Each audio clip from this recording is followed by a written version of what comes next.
G'day everyone, welcome back to the channel. My name's Cody and today I will be doing my 2022 NRL season review of the Gold Coast Titans. The Gold Coast Titans finished in 13th place this year, playing a total of 24 games, scoring 14 points with 6 wins and 18 losses for the season. The Titans scored a total of 455 points for the season, while conceding a total of 660 points, with a points differential of negative 205.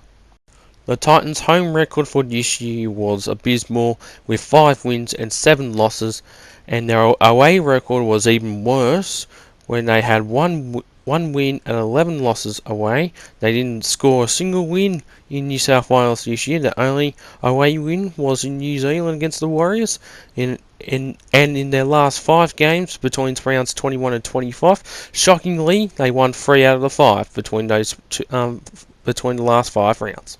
The Titans started off in round 1 with a close loss to the Parramatta Eels at CommBank Stadium, 32-28, before in round 2 pulling off a close win against the Warriors, where the Titans won 20-18 at Seabus Super, before losing to the Raiders in round 3 by 2 points, 24-22 down there at GIO Stadium, before winning another game by 2 points against this was a shit game between the Titans and Tigers, with the Titans winning 8 points to 6 at Seabus Super. Between round 5 and 9, the Titans will go on to lose their next 5, starting off with another loss to the Eels, this time 26-20 in round 5 at Seabus Super, before losing to Manly at 4 Pines Park 26-18 in round 6. In round 7, they will lose to their arch rivals, the Cowboys, 30 points to 4 up there in Queensland Country Bank Stadium, before going on to lose against the minor premiers and eventual premiers for 2022, the Penrith Panthers, 18-4, before getting flogged again, this time against the Roosters at BB Prince Stadium up there in Mackay, 44-16. Round 10, Magic Round against the St George Illawarra Dragons. The Titans would manage to snap their 5-game losing streak with a win over the Dragons, 20-16 at Suncorp Stadium. Although the Titans managed to get a win in round 10, their next 10 games were not so lucky, as they will go on to lose their next 10 games between round 11 and 21 with a 10-game losing streak. The first loss in round 11 was against the Sharks at Seabus Super, 25-18, before losing to their other arch rivals, the Brisbane Broncos, 35-24 at Suncorp Stadium, before losing to the Cowboys once again at Seabus Super, 32-6. In round 14, they will go on to lose to my boys, the South Sydney Rabbitohs, where the Rabbitohs won 30-16 at Seabus Super, before losing to the Sharks again, this time 18-10 at CEX Coffs Harbour International Stadium. In round 16, they will get smashed by the Knights at McDonald Jones Stadium, 38-12. Round 17 was a bye. Round 18 against the Broncos again, they will go on to lose in a close game, 16-12 at Seabus Super, before losing to the Bulldogs at CommBank Stadium in another close game, 36-26, before losing to the Raiders, 36-24 in round 20 at Seabus Super. In round 21, they will lose to the Melbourne Storm, 32-14 at Amy Park, before in round 22, they would snap their 10-game losing streak with a massive win over the Manly Sea Eagles at Seabus Super Stadium, 44-24. In round 23, the Dragons would go on to beat them, this time in Wollongong at WIN Stadium, 46-26. Round 24 was another close game, this time against the Knights, where the Titans would prevail, 36-26 at Seabus Super Stadium at their last home game for the year. And then in round 25, back at Mount Smart Stadium for the first time since 2019 for the Gold Coast, they will go on to beat the Warriors in a one-point win, 27-26 over the Warriors. Now, going through the Titans' best wins for the season, there's not many, as they only won 6 games this year, but I'll say they're probably their best win of the season was against Manly in round 22, where they won 44-24 at Seabus Super Stadium, where they would snap their 10-game losing streak. Now, going through the Titans' worst losses, both games against the Cowboys in round 7 and round 13, where they were going to lose 32-6 in round 13 and round 7 30 points to 4. Another big loss was against the Roosters at BB Prince Stadium, where they would lose 44-16. And then against the Knights in round 16 at McDonald Jones Stadium, where they will lose 38-12. Losing to probably Melbourne 32-14, even though that's what usually happens. And then probably their worst loss of the one of their worst losses of the season as well, against the Dragons in round 23 in Wollongong. The top point scorer for the Gold Coast Titans for 2022 was Tannen Boy with a total of 59 points. The Titans' top try scorer for this year went to Beau Fermor, scoring a total of 11 tries. Now, I'm going to go through the signings through the Gold Coast Titans who have signed with a club from other clubs, or who have gone to other clubs from the Titans who have been released, or they have retired.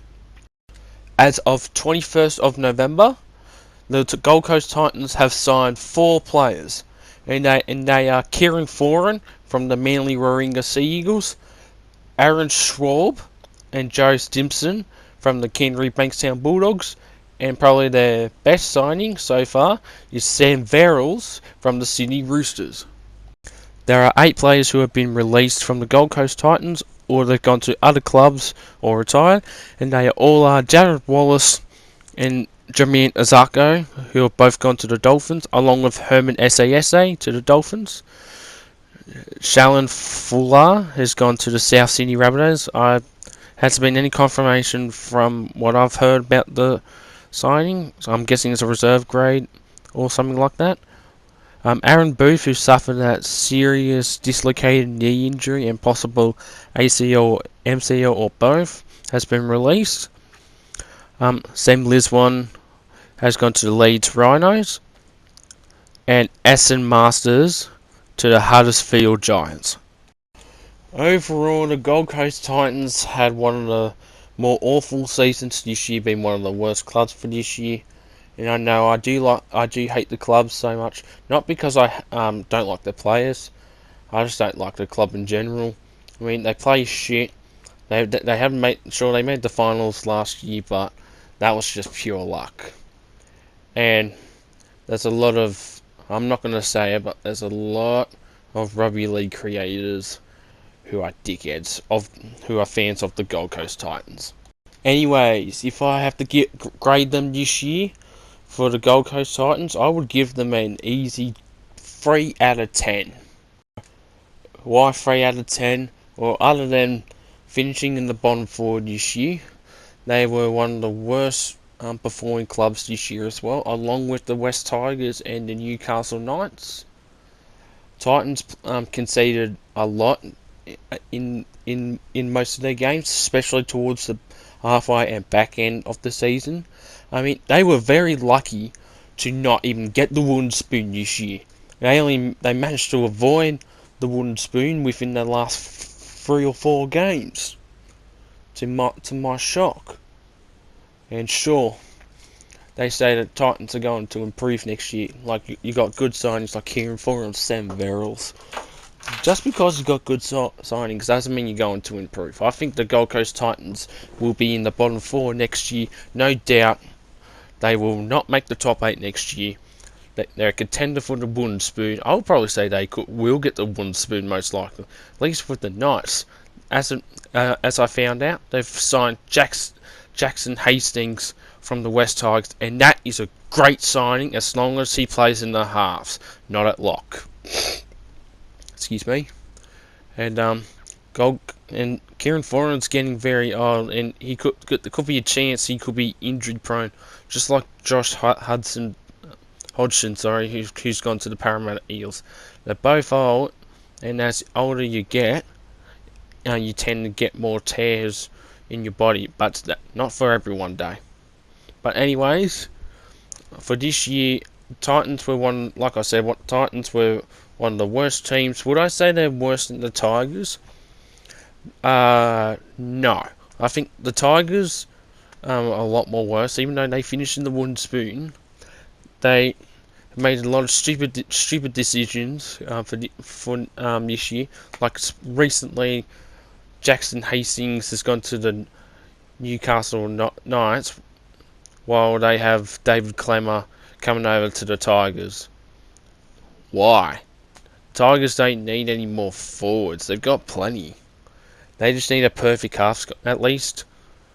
I thought like they would probably get rid of Luke Brooks, who has not been performing well at the Tigers, especially because the Tigers have not made the finals since 2011. But anyways, going off topic. But anyways, I think Gold Coast Titans I think they will stay around the same area next year. They might get like an extra 1 or 2 wins. I'll be surprised if they do make the top 8. Now, I think making them finish in 9th or 10th place in my latest predictions, I think that was one of my worst choices. At that point, they didn't release Jamal Fogarty. That was also one of the most stupidest decisions. Why would you release Jamal Fogarty? He was one of your best players in 2021. And it's like, yeah, there you go. You can go to the Canberra Raiders, which I think they would ultimately regret it. Perfect kicker, perfect halfback, and they relied on Toby Sexton this year as well, who got dropped in favour of Tanner Boy, which he plays all right, but there's not many good players for the Titans. So yeah. Speaking of the Titans, I think some of their best players, I think honestly, their captain Tino Falosualamalali, I think he's the best player this year, no doubt.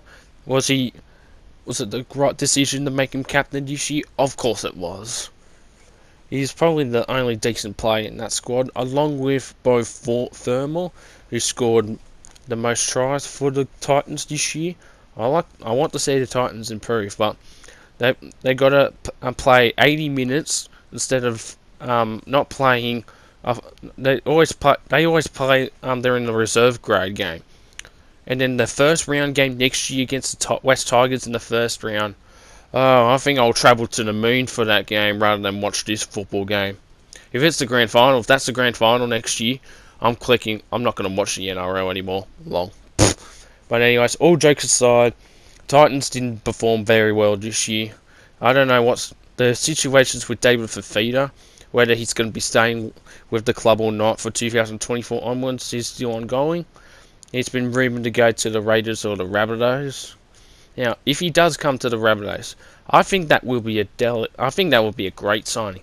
But him being worth over $1 million, I think that can happen if he played to his potential, not at a shit club like the Gold Coast Titans. But we'll wait and see where he will go for next year. But if he comes to the Rabbitohs, that would be great. But anyways, I think this will conclude my video now. The Gold Coast Titans season overall was pathetic, shit. No one wanted to watch them. There was like only 1,000 fans who attended every game or so. The extra 10,000 of the fans were the opposition teams, because at least they can win on the Gold Coast. But anyways, this will conclude my video. The next club I will be doing, it will be the Melbourne Storm. So this is going to be a good one. That will be a good one, sorry. But anyways, that will come towards the end of the video. I'll see each and every one of you in the next one. Take care. Make sure you like, comment, and subscribe for more content like this. I've got 7 more teams to go after this. 7 or 8. I think it's 7, because I've already done 8, and this is my 9th team. We're at 567 subscribers, 67 subscribers at the moment. Let's get to 600 by the end of November. The World Cup is officially done for the year, so there's no more rugby league until February if you count the trials, or March if you want to go based on the full season. But anyways, I'll see you in the next one. Take care.